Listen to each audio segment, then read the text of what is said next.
Well, hey, friends, welcome back to the Bible for Dummies here at Chapel by the Sea on Fort Myers Beach, Florida. I'm Dr. Jim Berger, the interim pastor, and this is an additional video for you guys. Well,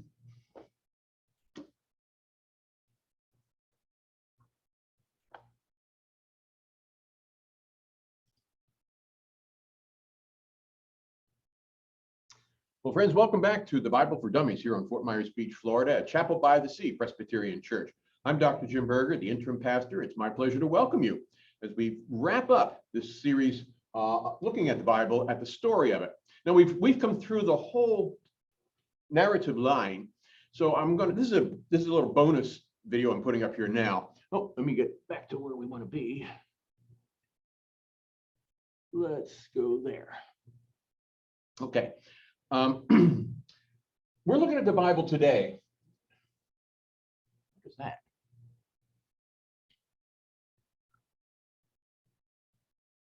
Oh man, what a bummer.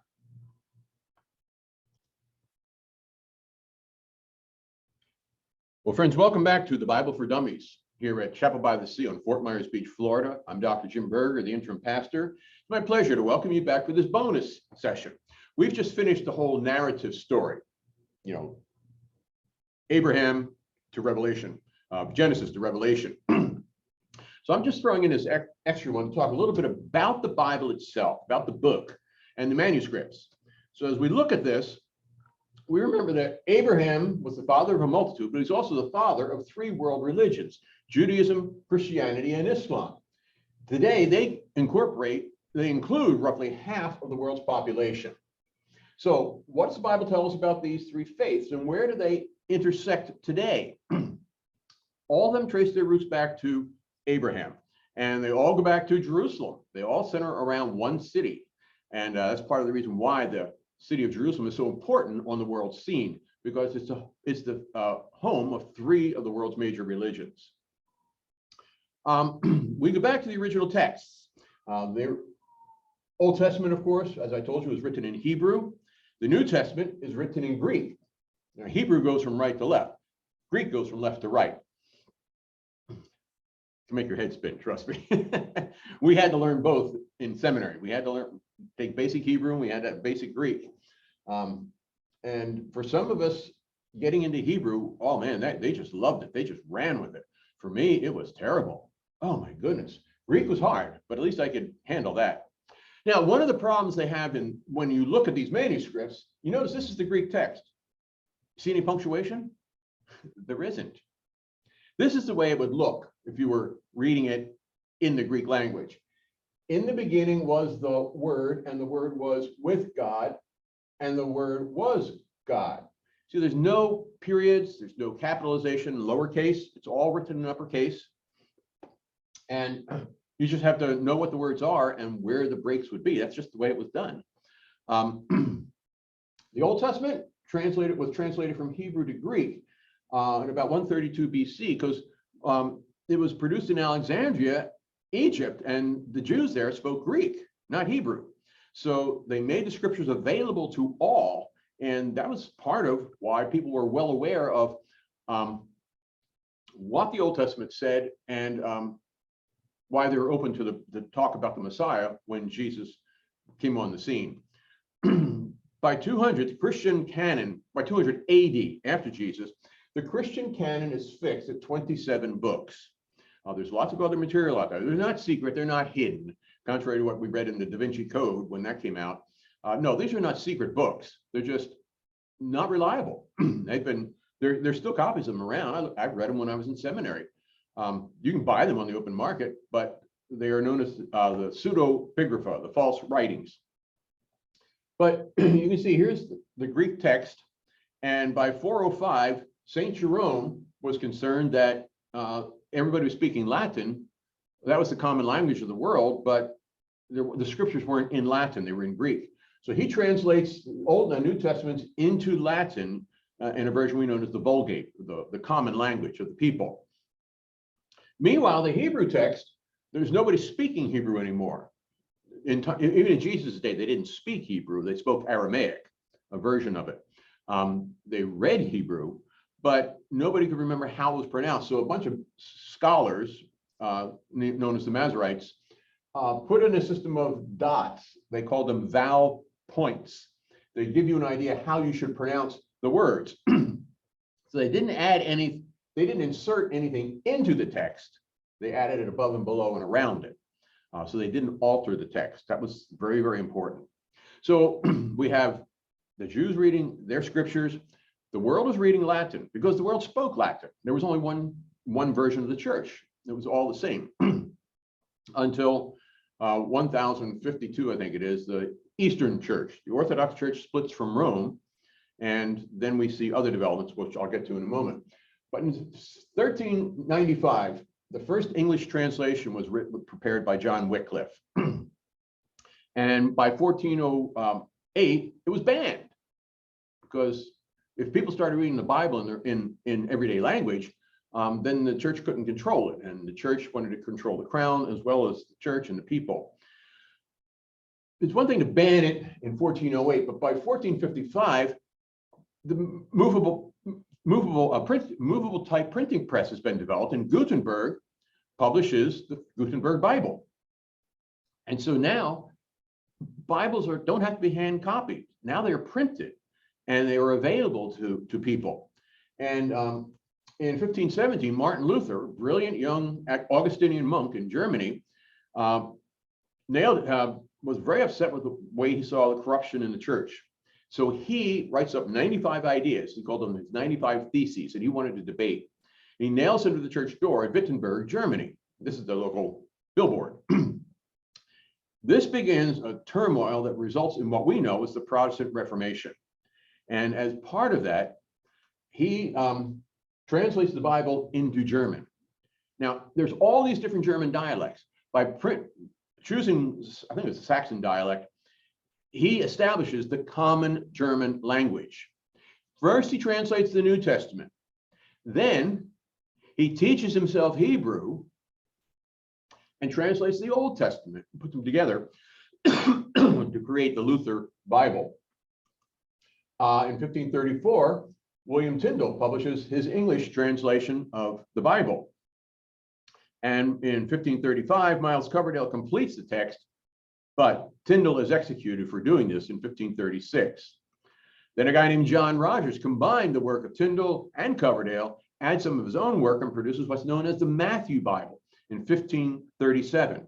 And in 1555, he is executed for translating the Bible into English. Seems strange, doesn't it? Just because you translated it, you die. Also in 1535, about the time that Rogers produced his version, the Bible's translated from Latin to French so that the other side of the English channel can read it as well. And Coverdale worked for Oliver Cromwell, which is not something to advertise, but they produced the Great Bible in 1559. The Geneva Bible was published in 1559 also, and it was far superior to the Great Bible. What made it better? It was the quality of the translation was much, much better. The language, the ability to read it, just flowed together much more nicely. And this is a view of, excuse me, of the Geneva Bible. Now, in 1611, the King James Bible was authorized by King James. He didn't pay for it, and he didn't pay for the scholars. They wrote it on, they did the translation. 47 scholars worked on their own to produce the King James Bible. It's a masterpiece of literature and scholarship. It's antiquated by our standards because the language is very different. We don't speak that way any longer. But it's a masterpiece of translation and scholarship. These 47 scholars, they knew their stuff. And 140 years later, the Roman Catholic Church countered with the Douay version, the Douay-Rheims Bible in 1752. So now the Catholic Church is putting the Latin Vulgate into the language of the people. And it's a good translation as well. There's just stylistic differences between that and the Geneva and the King James version, or the authorized version, as it's called. And it's called the Douay because it was printed at Douay. by this printer. Now, the thing to realize is the King James Bible was not a hit. When the Pilgrims came to Plymouth Rock, they didn't carry the King James Bible. They carried the Geneva Bible. King James didn't gain popularity for nearly 100 years. But these remained the standard for nearly 200 years. But during that time, a lot of things happened. You had the development of higher criticism, literary criticism, textual criticism, all different ways to analyze how the Bible's put together, what's it saying, what are the themes running through it, how is this different from that, and why is this in there twice? All leading to refinements in the translations. But the biggest change came in 1948 with the discovery of the Dead Sea Scrolls, which we talked about a few weeks ago. Every text of the Old Testament is present except for Esther, I think it is. And one of the big things they have is a scroll of the prophet Isaiah that's 800 years older than the oldest one we had. And they're virtually identical. They've been copied by hand. They are identical. All during that time, nothing changed. So we can know, we have the textual evidence that shows that our scriptures that we have are reliable. Part of what came out of that was the Revised Standard Version in 1952. It was very controversial. I remember the fights. People had fist fights over which Bible to use, King James Version or the Revised Standard Version. The Revised Standard Version really is the most widely used now. And it's been updated with the new Revised Standard, just scholarship that's evolved since 1952 and refinements in the text. So when we look at the history, just in our modern day, just in my lifetime, I'm only 72, but in 1966, we had the Jerusalem Bible that came out in the UK. 1970, American, we had the New English Bible, which wasn't that big a hit. It didn't read as smoothly as RSV. The New American Standard was a transliteration. That's one a lot of seminarians like because it follows very closely to the syntax and grammar of the Greek text. The Living Bible was a paraphrase, came out in 1971. The Good News Bible is a paraphrase, but this Living Bible was written by one person. The Good News Bible was written by a whole council of people. So in terms of consensus of what it's saying, Good News is far more accurate than the Living Bible. I'm not a fan of Living Bible at all. I am a fan of the Good News. New International Version was written, came out in 1978, intentionally keeping masculine language in the Bible as opposed to using inclusive language. The New Revised Standard came out in 1989. That's what I depend on now. I think that's the best one around. The Message was a paraphrase that came out in 2002. So translation, what's the difference between these things? Okay, a translation is expressing the meaning of the text as clearly and precisely as possible in the language of the people who are reading it. All right, so you try to make it fit I'm trying to make that Greek sentence, express that Greek sentence as clearly as you can in the English and as close to it as possible. The transliteration means you literally translate word for word and you try not to vary the syntax or the grammar. So that makes it much more difficult to use in public reading. It's great for, for those of us who are scholars, it's closer to what we were reading in the Greek text, but it's not really great for use in worship. A paraphrase means you take the idea of the sentence and express it in modern day terms. So you might not say the Lord is my shepherd. You might say the Lord is my counselor, my guide. Just to come up with something that's a dynamic equivalent so that it's clear. So all three of these have a place and all three of them occur in our those different translations. These guys are paraphrases.